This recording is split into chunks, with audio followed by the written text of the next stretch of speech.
Have you ever heard about a giant in an industry that's currently forced to sleep due to the investment climate and any other external forces in this industry?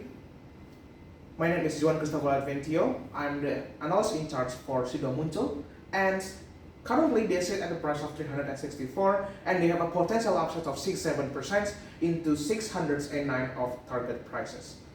So let's firstly talk about the company profile, because we need to get to know before we explain it further. So historically proven, SIDO is undeniably a great company in this industry, in pharmaceutical, in herbal industry, in FMCG industry, whatever we can call it, but they maintained levels of compliance throughout the year, throughout the history, and for the latest one, as 2023, they got a Green Industry Level 5 achievement. And behind of a great business, there's also great leaders such as Irwan Hidayat as the directors and Jonathan Sofyan Hidayat as the commissioners. So we can see their greatness, their commitment to industry by looking at 50 business units all across the herbal, pharmaceuticals, and food and beverage industry. They have employed more than 4,000 plus employees with development of 300 plus products for their consumers. They also own 4 subsidiaries with supporting their development and growth, as well as the golden ratio of distribution points, which is 109 distribution points across Indonesia, Nigeria, and Philippines. This is the golden asset of SIDO, which can be the synergy with our M&A case later on. And for the stockholders, it's actually only 2 main part, which is Hotel Candi Baru as the owners, the majority owners, and the rest of it is public. And for the segment, there is 3 segments, which is the herbal medicine and supplement, food and beverage, as well as pharmaceutical. And the most profitable part, or the profitable segment, is Jamu, herbal and supplement, or herbal medicines, with more than 60% of the revenue in 2025. And for the market share, undeniably people in Indonesia know Tolak Angin's great name. So Tolak Angin consistently maintained more than 70% of market share, and it's also supported by distribution channel all across Indonesia and a little bit part of the export, which means SIDO actually has an opportunity to grow in international market because they have already the distribution channel and they already have the resources. Then we need to wait in order to realize that SIDO can deep dive even more in international market, because they got the pipeline, they got the distribution channel, and the only thing they need to do is spend more resources in international markets and be more creative in marketing in order to gain more attention in international market.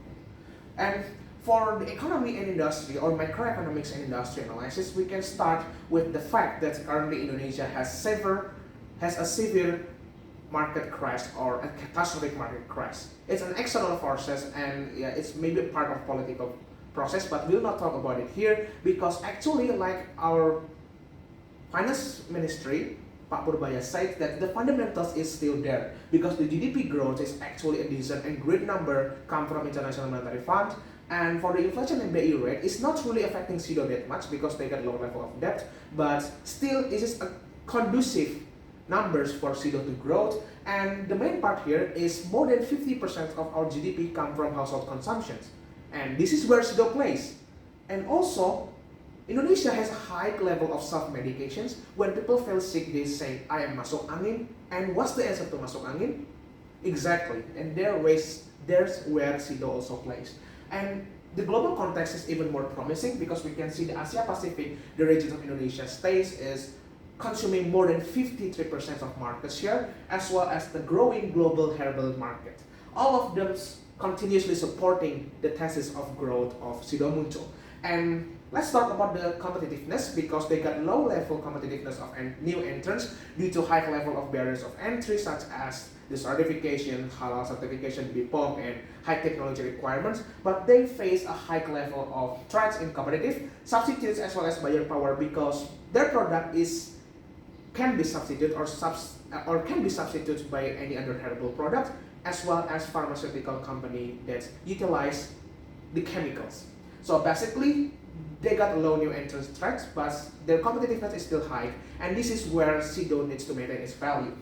And there's also an untapped potentials that Indonesia, based on research held by Harvard, has a large amount of trace or residual plants in Indonesia that can be turned into herbal medicines. This is where SIDO can explore and exploit in order to grow even more. With the growing of herbal markets, SIDO will become unstoppable.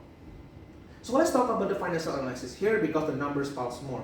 Actually, across all of these graph and words, we can conclude that SIDO is a healthy company with maintain low level of debt, high liquidity, and they also maintain a high level of margins. Surprisingly, they're not defensive. They tend to get more margins than their competitors in industry, and it's also supported by their activity ratio, which is plausible because they're not a distribution channels, they're a manufacturer, and all of these numbers actually concluded in the market ratio. Because people can say PE and PB can be a lie, but this is actually not. PE and PB ratio for SIDO reflects the quality premium, not just a speculations, because the return of assets and return on equity is also a leader in the industry.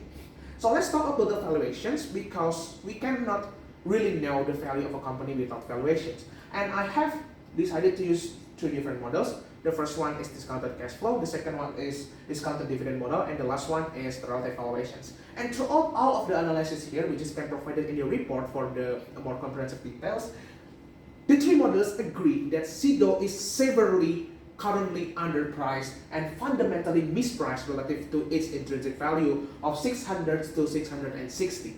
Because current price 364 is a 50% discount, which is the effect of current market crash, and it's not being placed in the table of sensitivity analysis because it's actually external forces. We cannot do anything about it, and we just hope the investment climate to be better. So that's why in the sensitivity analysis, I cannot really see where is the 364 because it's not in our radar, it's not in our WLCC and TGR sensitivity analysis because it's an external forces. And the next one is the dividend policy and capital structure. We need to be fast here because the dividend policy undeniably SIDO muncul as a powerhouse of dividends with more than 100% of their net income as dividends, and their capital structures, they maintain a healthy level of debt and their balance sheet as a fortress comparing to our peers in industry.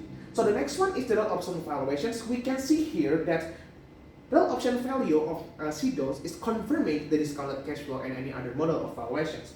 The international expansion across Nigeria, Malaysia, and Philippines is actually a driver for SIDO in order to get 779 per share. It's an upside even more from 609. And the ultimate option here is to wait rather than to spend capital immediately. The explanations can be read on the report. But even in the worst case, which is a 3.04% of probability by default, SIDO can maintain equity level of 1.1 trillion of equity.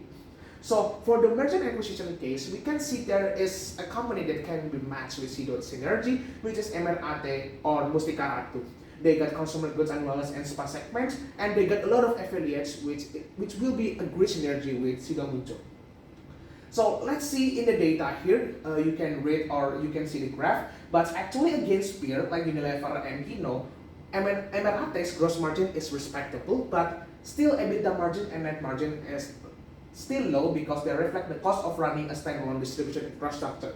And this is where SIDO muncul walks in, because SIDO has the distributions with 109 across Indonesia, Malaysia, Nigeria, and Philippines.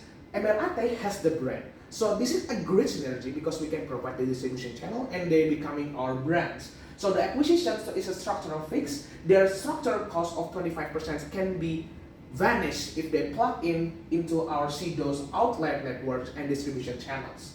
So these two heritage Indonesian brands, one provides the brands and one provides the distribution channels. And the last one is ESG levels because it's a current topic in Indonesian markets and international markets. Based on IDX rating, it's actually medium risk, but we assess as low because of current sustainability report in 2025 showing a great contributions for ESG, and the effect is there will be a potential for reductions in weighted average cost of capital to 9.72%. It's like negative 88 BPS. So basically, SIDO is not only operating efficiently with high margins, with a large distribution channel, with opportunity to expand, but they also responsible to the natures and to the people and to the social and the governance of the company. So that's all my analysis about SIDO, and my personal recommendation is to buy because SIDO is actually severely underrated and mispriced, so we can see their growth in the futures regardless of the market conditions. So that's all from me. Thank you for your attention.